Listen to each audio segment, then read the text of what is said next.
सबको जय मसीह की। एक बार फिर से आप सभी का इस हेब्रोन फेलोशिप दुमका की मंडली के जितने भी सारे लोग हैं या फिर और भी जितने लोग नए लोग या फिर किसी और अन्य चर्च के लोग इस चैनल में आकर के इस यूट्यूब के मैसेज को आप सुनते हैं, आप सभी का आज के इस वचन के अध्ययन में आप सभी का बहुत बहुत स्वागत है। जैसा कि हम सब इस बात को जानते हैं और सारा संसार आज एक ऐसे अवसर को याद करता है जिसको खजूर इतवार के नाम से जाना जाता है, जिसको पाम संडे भी कहा जाता है। आइए हम उसके संबंध में कुछ बातों को परमेश्वर के वचन से सीखें, देखें। और ये ऐसा नहीं है कि पहली बार हम सुन रहे हैं, पहले भी हो सकता है इस संबंध में जो वचन है हम सब ने सुना है। प्रभु सहायता करे कि आज प्रभु हमसे बात करे और हम सब इसके द्वारा आशीषित किए जाएं। क्यों ना हम एक छोटी सी प्रार्थना करें और प्रार्थना के साथ वचन की ओर आगे बढ़ें। आइए हम प्रार्थना करते हैं। हमारे अनुग्रहकारी दयालु पिता, एक बार फिर से हम आपका धन्यवाद करते हैं क्योंकि आपने अपने इकलौते पुत्र को इस संसार में, प्रभु यीशु मसीह को आपने भेजा, जिसके द्वारा हमें उद्धार मिली।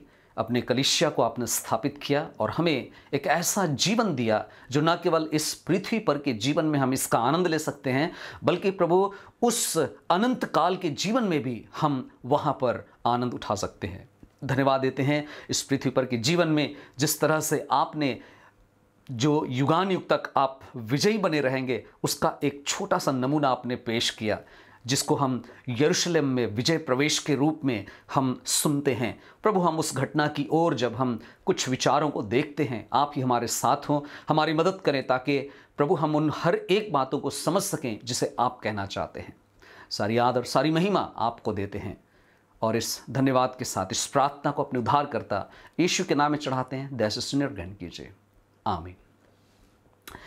ओके, जैसा कि हम सब के लिए एक बड़ा ही सुनहरा अवसर है कि हम परमेश्वर के वचन को सुने और ख़ास करके आज का जो अवसर है उससे संबंधित बातों को हम देखें। मैं कुछ रेफरेंस को केवल मैं बोलूँगा और जब आपके पास समय हो तो आप अपने अपने घरों में आप उसको नोट डाउन कर लीजिए और फिर आप उसे अलग से पढ़ सकते हैं। आज जो भाग है हमारे सामने वो है मरकुस रचित सुसमाचार, उसका 11 अध्याय और उसके 1 पद से लेकर के 11 पद तक। हम इसे पूरा नहीं पढ़ने वाले हैं, लेकिन शुरुआत के कुछ 2-3 पदों को मैं पढ़ना चाहता हूं और उसके बाद ये घटना हमारे दिमाग में आ जाएगी और फिर हम उसके विषय में जो भी बातें हैं उसको हम सीखेंगे। यरूशलेम में विजय प्रवेश, 1, 2, 3 पद। जब वे यरूशलेम के निकट, मरकुस उसका 11 अध्याय 1 से 3 पद तक मैं पढ़ रहा हूँ। जब वे यरूशलेम के निकट जैतून पर्वत के किनारे बैतफगे और बैतनिय्याह को पहुँचे तो उसने अपने चेलों में से 2 को भेजा और उनसे कहा, अपने सामने के गांव में जाओ और प्रवेश करते ही तुम्हें एक गदही का बच्चा बंधा हुआ मिलेगा जिस पर अब तक कोई सवार नहीं हुआ। उसे खोल कर ले आओ। यदि कोई तुमसे कहे, ऐसा क्यों करते हो, तो तुम कहना, प्रभु को इसकी आवश्यकता है और वह तुरंत ही उसे यहाँ भेज देगा। आगे की घटना को हम जानते हैं कि चेले गए और वहाँ पर जाकर जैसा कहा गया था उसके अनुसार गधी के बच्चे को लोग बंधा हुआ पाए और फिर वे लोग जब उसको खोल रहे थे, लोगों ने पूछा भी आसपास के लोगों ने और उनको वही जवाब दिया जैसे यीशु ने कहा था कि तुम उनसे कहना कि प्रभु को इसकी आवश्यकता है। और उन्होंने गधी के बच्चे को लाकर उसके ऊपर वस्त्र को रखे और फिर वहाँ पर प्रभु यीशु मसीह उस गधी के बच्चे के ऊपर बैठ गए और फिर लोग जय जयकार करते हुए आगे गए और इस तरीके से वे लोग चिल्ला रहे थे। 9 पद में लिखा है, वे जो उसके आगे आगे जाते और जो पीछे पीछे चले आते थे पुकार कर कह रहे थे, होशन्ना, धन्य है वह जो प्रभु के नाम से आता है, हमारे पिता दाऊद का आने वाला राज्य धन्य है, सर्वोच्च स्थान में होशन्ना। 11 पद में लिखा है, वह यरूशलेम में प्रवेश करके मंदिर में आया और चारों ओर देखकर 12 के साथ बैतनिय्याह को चल दिया क्योंकि संध्या हो चुकी थी। ये एक बड़ा ही जल्दबाजी में मैंने इस रेफरेंस को पढ़ा है, आप इसको बड़े विस्तार से पढ़िएगा। जब हम प्रभु यीशु मसीह की सेवकाई की बात करते हैं तो ये इस खंड को पढ़ने से पता चलता है कि यीशु मसीह का एक ऐसा विजय प्रवेश का वर्णन किया गया है जहां पर प्रभु यीशु मसीह यरूशलेम में उस मंदिर में जब पहुंचते हैं, उस मंदिर के पास पहुंचते हैं और उसमें यरूशलेम में एक विजय के साथ प्रवेश करते हैं। ऐसा क्यों हुआ अगर हम बात करें तो एक्चुअल में जकरिया नबी के द्वारा जो 9वें अध्याय के 9 पद में प्रतिज्ञा की गई थी, उस बात को पूर्ण करने के लिए ये घटना घटित होती है। ये भाग जो हमने पढ़ा है प्रभु यीशु मसीह के इस्राएल का एक मसीहा के रूप में अपने आप को प्रस्तुत करने के ख्याल से प्रकट किया गया है। यीशु मसीह एक राजा है, इस बात को प्रस्तुत करने के लिए लिखा गया है। साधारण लोगों ने यीशु के प्रकट होने से कैसे आनंद मनाए उसको यहां पर हम देख सकते हैं। जब हम 7 पद से 10 पद को पढ़ते हैं हम ये पाते हैं कि कैसे लोग आनंद मना रहे हैं, लेकिन उसी जगह पर हम देखते हैं इस्राएल के अगुए हैं। इस्राएल के अगुओं ने यीशु मसीह को एक अगुआ के रूप में, एक राजा के रूप में अस्वीकार किया। इसका भी वर्णन हम यहां पर पाते हैं। जैसा कि यूहन्ना उसका पहला अध्याय उसके 11 पद में लिखा है कि वो अपनों के पास आया पर उसके अपनों ने उसे ग्रहण नहीं किया। ये इस्राएलियों के विषय में बातें की गई हैं। तो इस खंड को जब हम पढ़ते हैं तो यहां पर बहुत तरह के विचार, बहुत बातों पर, बहुत मुद्दों पर हम यहां पर इससे शिक्षा को प्राप्त कर सकते हैं। लेकिन आज हम प्रभु यीशु मसीह ने जिस गधी के बच्चे को अर्थात गधा को इस्तेमाल किया उसके बारे में कुछ बातों को हम सीखना और समझना चाहेंगे।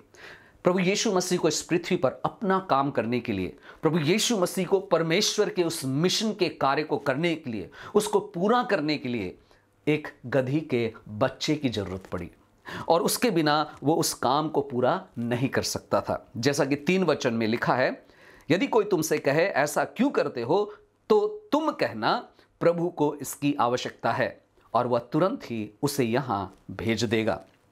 जरूरत हुई, यीशु को जरूरत पड़ी इस बात के विचार को, इस विचार को हम इस पद में पाते हैं। यीशु मसीह तो परमेश्वर है, वह तो कुछ भी कर सकता है, किसी भी चीज को इस्तेमाल कर सकता है। ये याद रखिए, संसार के लोगों के समान वो राज नहीं करता, लेकिन उसके मन में, उसकी इच्छा में है, किसी भी तरह की चीज को वह इस्तेमाल कर सकता है। और यहां पर जो उसने चुना, एक छोटा सा गधा, गधी का बच्चा को उसने चुन लिया।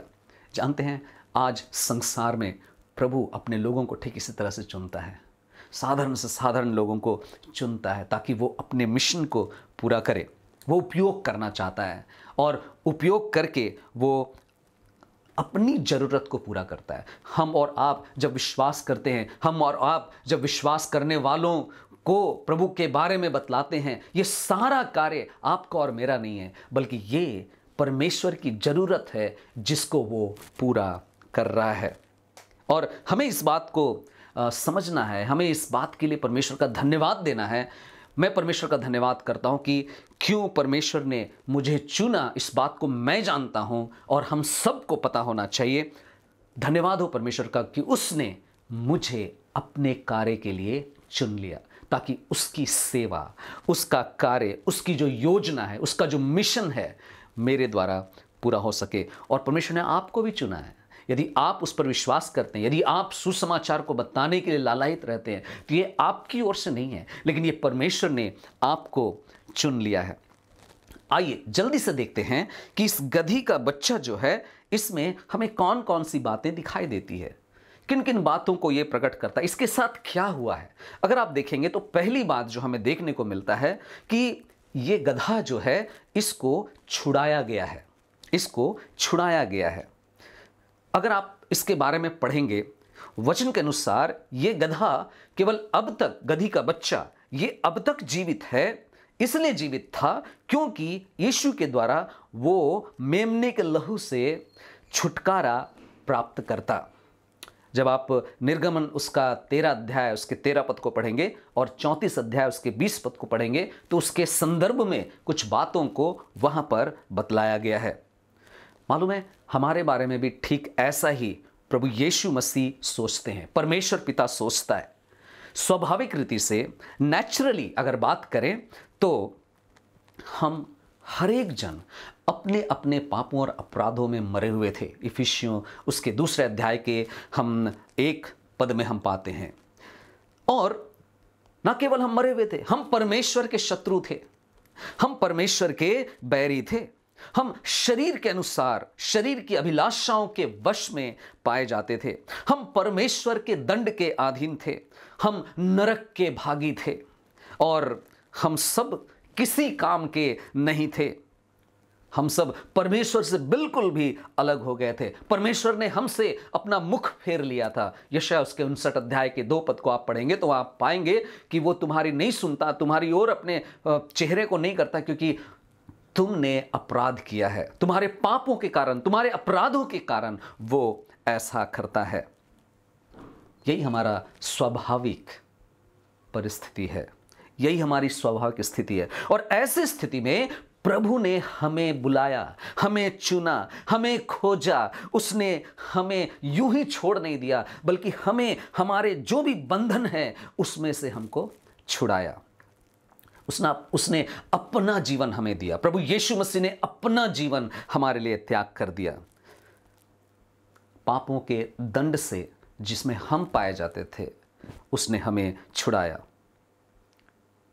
ये सब कुछ जो है उसने हमारे लिए किया, हमारे लिए किया। केवल यीशु के लहू में ही छुटकारा है। पापों की क्षमा केवल यीशु के लहू में ही है। और इसलिए हमें हर समय ध्यान रखने की जरूरत है। याद रखिए, छुटकारा जो है, पापों की जो क्षमा है, ये कोई ऑप्शन नहीं है, ये कोई विकल्प नहीं है, बल्कि ये आपका और मेरा, हम सब लोगों के लिए ये एक बहुत ही अर्जेंट, बहुत ही आवश्यक वस्तु है। प्रभु यीशु मसीह जब निकोदेमुस से बात कर रहे थे तो उससे बात करते हुए उसने क्या कहा था? यूहन्ना उसके 3 अध्याय उसके 7 पद में उसने कहा, नया जन्म लेना अवश्य है, आवश्यक है। हमारा छुटकारा, हम सबका उद्धार इस बात से नहीं होता है कि हम नियमित रीति से किसी बाइबल स्टडी में, किसी चर्च में हम रेगुलर अपना अटेंडेंस दिखाते हैं। इससे हमारा छुटकारा नहीं होता है। आपके चर्च जाने से या फिर चर्च में एक अच्छे मेंबर बने रहने से छुटकारा हो जाएगा, ऐसा सोचने की भूल मत कीजिए। या आप पाप करना बंद कर देंगे तो आपको छुटकारा मिल गया, गलत सोच। परमेश्वर हमें छुटकारा देता है। यह ऐसा चीज़ नहीं है, छुटकारा कोई ऐसी चीज़ नहीं है कि अगर आप कुछ मोरल वैल्यूज़ के काम करें, एक नैतिक काम करें तो आपको परमेश्वर ग्रहण कर लेगा, आप उद्धार पाए हुए व्यक्ति बन जाएंगे। नहीं, उद्धार एक मनुष्य का, एक पापी मनुष्य का अपने पापों के लिए कायल होना, अपने पापों के लिए पश्चाताप करना, अपने पापों के साफ किए जाने के लिए यीशु पर निर्भर होना, उस पर निर्भर करता है और वो उस विश्वास को देता है जिसके द्वारा उद्धार को प्राप्त किया जा सकता है। भरोसा के द्वारा, प्रभु यीशु मसीह पर विश्वास करने के द्वारा ही ये संभव है। और इसलिए इफिसियों 2 के 8 और 9 पद से हमें पता चलता है कि छुटकारा कोई शरीर का कार्य नहीं है, ये अनुग्रह के द्वारा परमेश्वर का दान है जो हम इसे प्राप्त करते हैं। जिस तरह गधी का बच्चा को छुटकारा दिया गया, ठीक हमें भी वही छुटकारा मिला है। दूसरी बात जो हम पाते हैं, इस गधा को खोलना था। चेलों को बताया गया, जाओ वहां देखना और वहां बंधा हुआ मिलेगा, उसको खोलना ना। दूसरे पद में हम देखते हैं, लिखा है, और उनसे कहा, अपने सामने के गांव में जाओ और प्रवेश करते ही तुम्हें एक गधी का बच्चा बंधा हुआ मिलेगा जिस पर अब तक कोई सवार नहीं हुआ, उससे खोल कर ले आओ। खोलना आवश्यक था। यीशु ने बताया कि जाओ और उसको खोलना है। 4 पद में लिखता है कि उसको लेकर के आना है। हाँ, वे उसे खोलने लगे। चेले गए, जिनको भेजा गया था वो गए और उनको खोलने लगे। प्रभु के उपयोग के लिए उसे बंधे हुए स्थिति से खुलना जरूरी था। अगर आप प्रभु के द्वारा उपयोग किए जाना चाहते हैं तो आपको आपके जो भी सिस्टम्स हैं, बचपन से जिस प्रकार की स्थिति में आप पले बड़े हैं, जवानी में जिस तरह की स्थिति में, जो संसारिक या शारीरिक बातों में जो आप बंधे हुए हैं, उससे खुलना बहुत जरूरी है। तभी जाकर के परमेश्वर, प्रभु यीशु मसीह आपको या मुझे उपयोग में ले सकता है। मालूम है, जब प्रभु यीशु मसीह ने हमें पाया तो क्या हुआ? हम सब भी उस गधा के समान ही थे, बंधे हुए। प्रभु के लिए उपयोग होने से पहले छूटने, खुलने की जरूरत है, तभी हम उपयोग में लाए जा सकते हैं। उसने हमें पाप के बंधन से खोला है, उसने हमें नई सृष्टि बनाया है। 2 कुरिन्थियों 5:17 वह हम में आता है और हमारी देह में रहता है।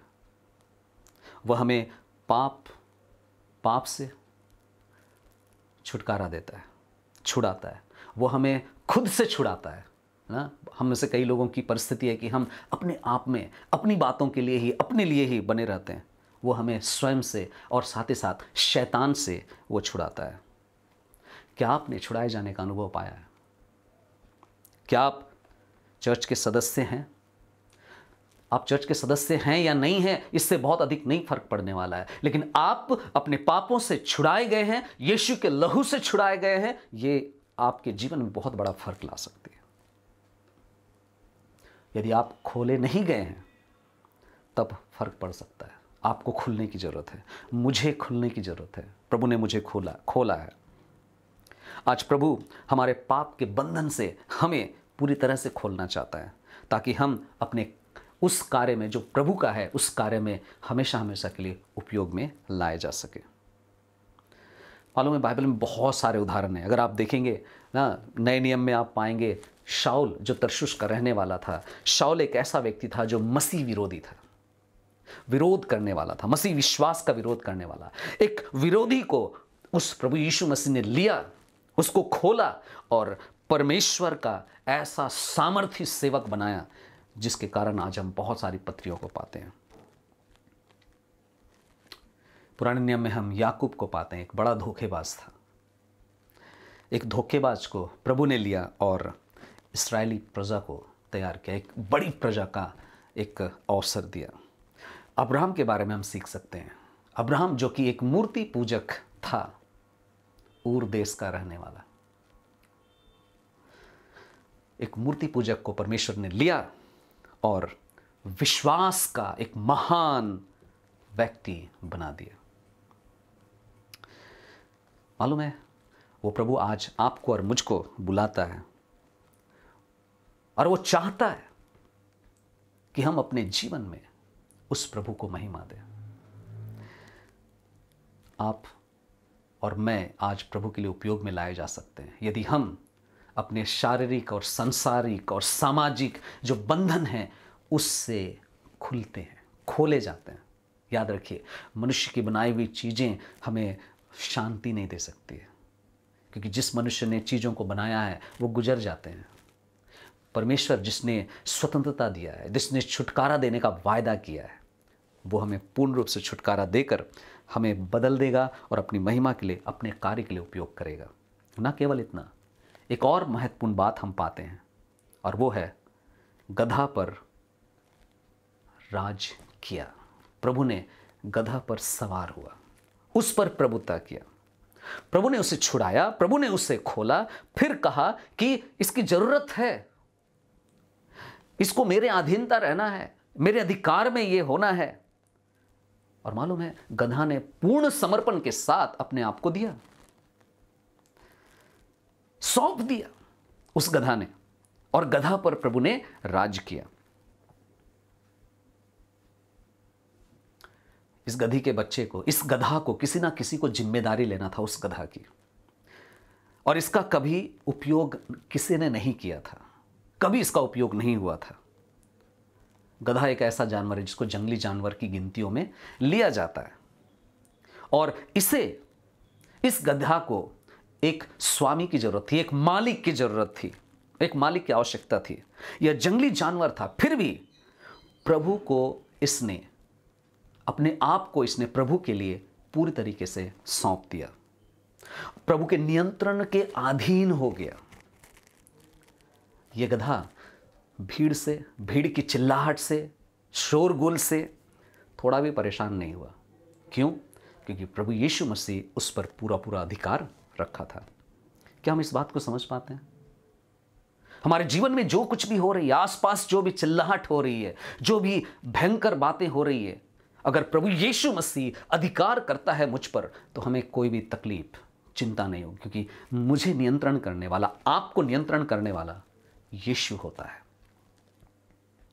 भजन उसके 8 अध्याय के 6 से लेकर के 8 पद में एक विचार हम पाते हैं, परमेश्वर अपनी सृष्टि पर प्रभुता करने का अधिकार रखता है। ये गधा स्वयं को अपने सृजनहार को सौंप दिया। ठीक इसी तरह वह हमसे भी यही आशा करता है कि हम अपना पूरा समर्पण करें। आइए हम सच्चाई से सामना करें। कुछ लोगों को अधिकार जो शब्द है, अधिकार करने से बहुत बड़ी समस्या होती है। कुछ लोगों को घर में माता पिता से समस्या है क्योंकि वो उन पर अधिकार करते हैं। कुछ लोगों को ऑफिस में जो अधिकारी हैं उनसे समस्या होती है क्योंकि वो बॉस बन करके बैठे हुए हैं। कुछ को चर्च में पास्टर लोगों से समस्या है क्योंकि पास्टर्स विश्वासियों के ऊपर अधिकार रखते हैं। हर जगह में हम इस अधिकार के प्रोसेस को, इस अधिकार के परिस्थिति को हर जगह पर हम देख सकते हैं। वास्तविकता यह है कि हमेशा कोई ना कोई हम पर अधिकार रखता है। याद रखिए, घर में, परिवार में पति की जिम्मेदारी है कि वो अधिकार रखे अपने परिवार पर। इफिसियों 5 अध्याय उसके 23 पद में यह विचार हो सकता है आपको पुराना लग सकता हो, लेकिन सच यह है कि प्रभु ने यही तरीका परिवार को चलाने के लिए रखा है। घर में माता पिता को अपने बच्चों पर अधिकार रखना है। इफिसियों 6 अध्याय के 1 से 3 पद में हम पाते हैं। मुझे मालूम है बच्चे बहुत नटखट होते हैं, चंचल होते हैं, जिद्दी होते हैं, मनमानी करते हैं, लेकिन ऐसा करना परमेश्वर को पसंद नहीं है जो बच्चे करते हैं। परमेश्वर का वो तरीका नहीं होता है कि बच्चे कुछ भी करें और उनके जिद में माता पिता जो हो रहा है उसको होने दें। परमेश्वर कभी भी पसंद नहीं करेगा कि ऐसे परिवार को जहां बच्चे मां बाप को चलाते हैं। कई बार नौकरी में अधिकारी अधिकार रखते हैं। मुझे मालूम है कि सब लोग सोचते हैं कि उनकी नौकरी उनके लाभ के लिए है और वे जैसा चाहेंगे वैसा रहेंगे और करेंगे, लेकिन याद रखिए अधिकारी आपके ऊपर रखे गए हैं। परमेश्वर का तरीका यह है कि आप अपने अधिकारियों के अधीनता में रहें।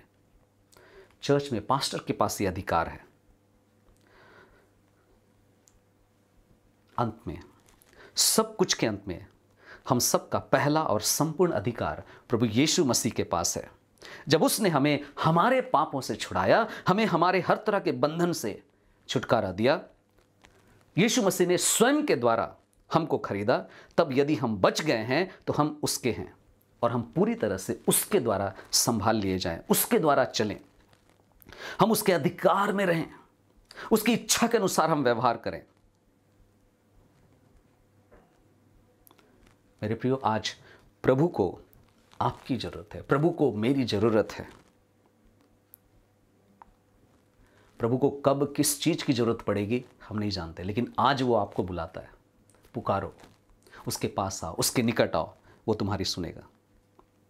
मेरे प्रियो, प्रभु यीशु मसीह हमारे लिए धनी होते हुए भी निर्धन बन गया ताकि तुम धनी बन जाओ। 2 कुरिन्थियों 8 अध्याय उसके 9 पद में ये विचार हम पाते हैं। प्रभु सहायता करे कि इन बातों को हम अच्छी तरह से समझ सके और अपने जीवन में इस विजय उत्सव में जो प्रभु यीशु मसीह का विजय प्रवेश है, हम भी अपने आप को सौंपने के द्वारा प्रभु को हम विजय प्राप्त करने दें और अपने जीवन में परमेश्वर की अद्भुत शांति को प्राप्त कर सकें। प्रभु हम सबको आशीष दे। आइए हम प्रार्थना करें। हमारे अनुग्रहकारी दयालु पिता, एक बार फिर से हम आपके चरणों के पास आते हैं, आपको धन्यवाद देते हैं क्योंकि आपने हमसे प्रेम किया है। आपने हमें ये अवसर दिया कि हम आपके लिए जीवन बिताएं। प्रभु हमें अपने लहू में छिपाएं, अपनी महिमा के लिए उपयोग में लें, हमारे पापों को क्षमा करें और इन बातों को समझने में, इन बातों के अनुसार जीवन व्यतीत करने में आप हमारी मदद करें। सारी आदर, सारी महिमा आपको देते हैं। इस वचन की रक्षा करें जो आज हमारे मनों में बोया गया है, इसे फलवंत करें। आदर, महिमा सब कुछ आपको देते हुए धन्यवाद के साथ इस प्रार्थना को यीशु के नाम में अर्पण करते हैं। दया से सुने और ग्रहण कीजिए। आमीन, आमीन।